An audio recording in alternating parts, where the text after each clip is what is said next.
ہمارے چینل پر تمام نئے آنے والے دوستوں سے گزارش ہے کہ چینل کو لازمی سبسکرائب کر لیں اور ساتھ میں لگے گھنٹی کے آئیکن کو لازمی دبائیں تاکہ ہماری ہر نئی آنے والی ویڈیو کا نوٹیفیکیشن آپ کو وقت پر ملتا رہے۔ تو چلتے ہیں آج کی ویڈیو کی جانب۔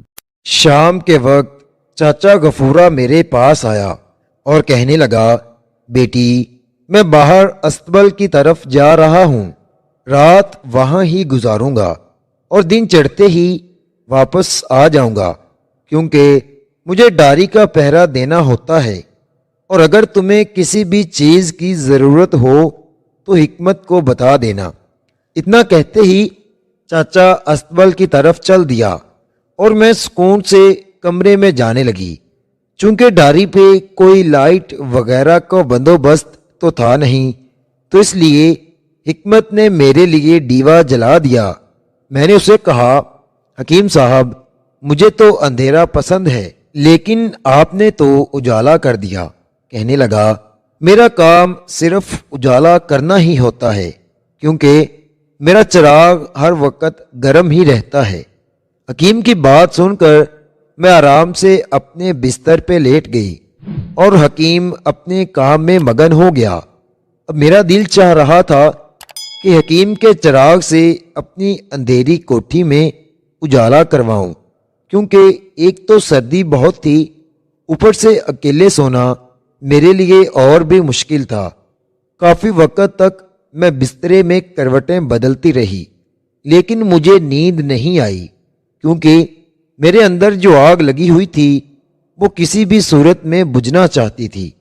میں حکیم کا انتظار کرنے لگی۔ کچھ دیر کے بعد حکیم کمرے میں آیا تو کہنے لگا، ثانیہ تم ادھر سکون سے سو جاؤ، میں ادھر بھینسوں کے پاس سونے جا رہا ہوں، اگر کسی چیز کی ضرورت ہو تو مجھے آواز دے لینا، میں آ جاؤں گا۔ میں نے اسے کہا، حکیم صاحب مجھے اکیلے سونے سے بہت ڈر لگتا ہے، یا تو مجھے آپ اپنے ساتھ ہی لیتے جاؤ یا اسی کمرے میں میرے پاس لیٹ جاؤ۔ میری بات سن کر حکیم نے کچھ وقت سوچا، پھر اچانک بولا، لڑکی میں گاؤں کا بندہ ہوں، مجھ سے بچ جاؤ، میں کافی دنوں سے پیاسا پھر رہا ہوں، تمہاری چھوٹی سی وادی میرے دھکے برداشت نہیں کر پائے گی، کیونکہ گاؤں کے لوگ اس کام میں زیادہ ماہر ہوتے ہیں۔ اچانک اس کا ایسا رویہ دیکھ کر میں گھبرا گئی تھی، کیونکہ میں تو ابھی اپنی ٹھکائی کرانے کا سوچ ہی رہی تھی، لیکن حکیم صاحب تو مجھ سے بھی 2 ہاتھ آگے نکلے۔ خیر میں نے حکیم کا نسخہ چیک کرنے کا فیصلہ کر لیا، کیونکہ اس سے پہلے بھی میں نے بڑے بڑے اوزاروں کو مات دے رکھی تھی۔ بڑے بڑے خطروں سے کھیلنا میری عادت بن گئی تھی۔ میں نے حکیم سے کہا، میں تمہارے ہاں مہمان ہوں، تم نے بھی تو میری بہت مدد کی ہے، کیا میں اس کے بدلے تمہیں خوش بھی نہیں کر سکتی؟ حکیم صاحب آپ آ جائیے، دیکھ لیتے ہیں آج کون زیادہ دیر تک ٹکتا ہے۔ میں نے حکیم کو کھلا چیلنج کر دیا، کیونکہ مجھے کسی بھی صورت میں ٹھکائی کروانا تھی، پھر چاہے اس کے لیے مجھے کتنے ہی طوفان جھیلنے پڑتے۔ حکیم نے مجھے وارننگ تو دے دی تھی کہ مجھ سے دور رہو، اگر میرے پاس آؤ گی تو برباد ہو جاؤ گی، لیکن آج میں خود برباد ہونا چاہتی تھی۔ خیر حکیم نے مجھے کہا، تم جاؤ کمرے میں تمہارے پیچھے آتا ہوں، اور دوسرا اپنا پہنا سامان جلدی سے اتار دینا تاکہ مجھے نسخہ لڑانے میں کوئی دقت نہ ہو۔ حکیم کی باتیں سن کر میں واقعی ہی گھبرانے لگی تھی، لیکن میں بھی اپنے فیصلے پہ قائم ہو چکی تھی۔ میں جلدی سے کمرے میں آئی، بلتا ڈیوا بند کیا اور چارپائی پہ الٹی لیٹ گئی تاکہ حکیم اپنا پہلا نسخہ پچھلے پہاڑوں سے شروع کرے۔ میرا دل کرتا تھا کہ کوئی شخص ان پہاڑوں کی مسافت کو بھی طے کرتا آگے کو نکلے، لیکن جیسا میں نے سوچ رکھا تھا ویسا کچھ بھی نہیں ہوا۔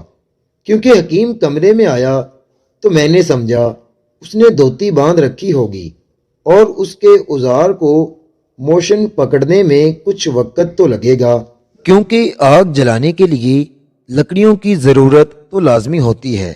لیکن ادھر معاملہ کچھ الگ ہی تھا۔ حکیم جب میری چارپائی پہ آیا تو مجھے ہاتھ لگائے چیک کرنے لگا۔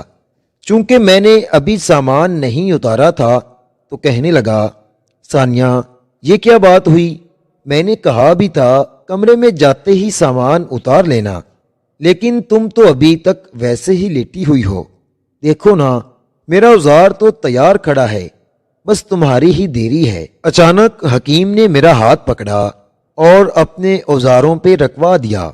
میں نے جب اس کا سائز چیک کیا تو کانوں کو ہاتھ لگائے، کیونکہ وہ ایک موٹے راڈ کی طرح سخت کھڑا تھا، ساتھ سائز میں بھی کافی لمبا اور موٹا تھا۔ ایک دم سے مجھے ماکھے کی یاد آ گئی، کیونکہ پچھلی دفعہ اس نے بھی ایسے ہی مجھے اپنا اوزار پکڑایا تھا۔ حکیم کا اوزار بھی ماکھے کا پورا مقابلہ کرتا تھا۔ میں حیران تھی کہ حکیم نے ایسا کیا کیا ہے جو اتنا جلد اس کا اوزار ٹائٹ ہو گیا ہے۔ ابھی میں انہی باتوں کو سوچ رہی تھی کہ حکیم نے میری پتلون نیچے کی اور پچھلے پہاڑوں پہ ایک دو چماٹے ماری، ساتھ ہی کہنے لگا، ثانیہ اپنے منہ میں کپڑا رکھ لو، کیونکہ آج تم حکمت کے ہاتھ لگی ہو۔ میں تمہیں ایسا نسخہ دوں گا کہ پچھلی ساری زندگی مجھے یاد رکھو گی۔ اتنا کہتے ہی وہ چارپائی کے اوپر آیا اور میرے پچھلے پہاڑوں کی ایک منہ والی گلی کو گیلا کرنے لگا، اور کچھ ہی لمحے میں اس نے اپنے اوزار کا اگلا کنارہ ایک منہ والی گلی میں رکھ دیا۔ مجھے حکیم کی یہ حرکت ذرا بھی پسند نہیں آئی تھی، کیونکہ اس سے پہلے میں نے جتنی دفعہ بھی اپنی ٹھکائی کروائی تھی، پہلے میں گرم ہوا کرتی تھی تاکہ اس وائرنگ کے کام میں مجھے بھی پورا مزہ آ سکے۔ خیر میں نے اسے کہا، حکیم صاحب آپ ٹیکہ لگانے سے پہلے مریض کو چیک نہیں کرتے؟ تو کہنے لگا، ہم گاؤں کے لوگ ہیں، ہمارا کام ہوتا ہے بس جلدی سے سامان اتارو اور دھکے مار مار کر سائیڈ پہ ہو جاؤ۔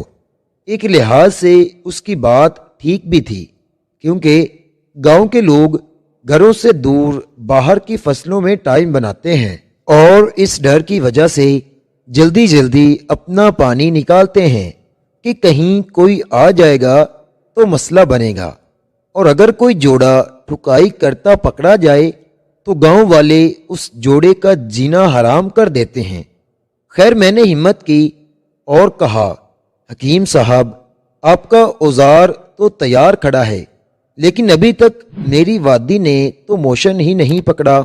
آپ ایسا کریں، پہلے اچھے سے مجھے گرم کریں تاکہ میں اس لڑائی میں آپ کا پورا ساتھ دے سکوں۔ اگر میری وادی نے پہلے پانی چھوڑ دیا تو آپ کو وہ مزہ نہیں آئے گا جو اصل آنا چاہیے ہے، کیونکہ میں جتنا آپ کے دھکوں کا جواب دوں گی آپ اتنا ہی انجوائے کریں گے۔ ٹھیک ہے ثانیہ، جیسے تم کہتی ہو، لیکن اگر تم زیادہ دیر کرو گی تو ہو سکتا ہے کوئی آ بھی جائے، کیونکہ باہر لوگ چہل پہل کرتے اکثر گزرتے رہتے ہیں۔ میرے کہنے پہ حکیم صاحب نے مجھے گرم کرنا شروع کر دیا۔ پہلے میرے چھوٹے انگوروں کو اپنے منہ میں لیے چکنے لگا۔ مجھے اس کی یہ حرکت کافی راحت دینے لگی تھی، کیونکہ کبھی وہ دایاں انگور منہ میں ڈالتا تو کبھی بایاں، اور اکثر تو انگوروں کو جڑ سے اکھیڑنے کی کوشش کرنے لگتا۔ کچھ وقت کے بعد اس کا اگلا نشانہ میری ناف پہ آ لگا تھا۔ جب وہ اپنی زبان میری ناف میں چلانے لگا تو میں فل گرم ہونے لگی تھی، کیونکہ جیسا وہ کام کر رہا تھا حقیقت میں وہ اچھے حکیموں سے بہتر تھا۔ اب میرا دل چاہ رہا تھا کہ جلدی سے حکیم اپنا اوزار نکالے اور میری وادی میں گھسیڑ دے، لیکن حکیم صاحب ناف کے بعد اب وادی میں اترنے لگے تھے۔ اس کی زبان وادی میں جانے والی سرخ لکیر کا تعاقب کرنے لگی۔ بڑے مزے سے وہ اپنی زبان نیچے لاتا اور پوری سرخ لائن کو گیلا کرتا باہر کو نکل جاتا۔ شاید اس نے اپنی زندگی میں پہلی بار کسی لڑکی کے ساتھ یہ سفر شروع کیا تھا، اس لیے اس کی شدت کافی زیادہ تھی۔ میں نے اسے کہا، حکیم صاحب، ویسے آپ کا اس سے پہلے بھی اس کام میں تجربہ ہے، مطلب میرے علاوہ کسی اور لڑکی نے بھی تم سے اپنی خواہش پوری کروائی ہے؟ تو کہنے لگا، مجھے زیادہ تو یاد نہیں، لیکن چاچے غفورے کی ایک بیٹی تھی سمرن، وہ مجھ پہ کافی لائنیں مارتی تھی، لیکن میں اس میں زیادہ دلچسپی نہیں لیتا تھا کیونکہ چاچے سے میرا بہت اچھا تعلق ہے، تو میں اس کو خراب نہیں کرنا چاہتا تھا، اس لیے میں نے اس پہ زیادہ توجہ نہیں دی۔ لیکن ایک دن اس نے تو اخیر ہی کر دی تھی۔ اس دن چاچا بھی ڈاری پہ نہیں آیا تھا۔ سمرن ادھر گوبر اکٹھا کرنے آئی۔ اس دن مجھے بھی اکیلے ہونے کا موقع مل گیا، وہ بھی اسی کمرے میں آئی جس میں اب ہم ہیں، اور مجھے بلانے لگی۔ پھر میں نے بھی ہمت کی اور سمرن کی وادی کے خوب مزے لیے۔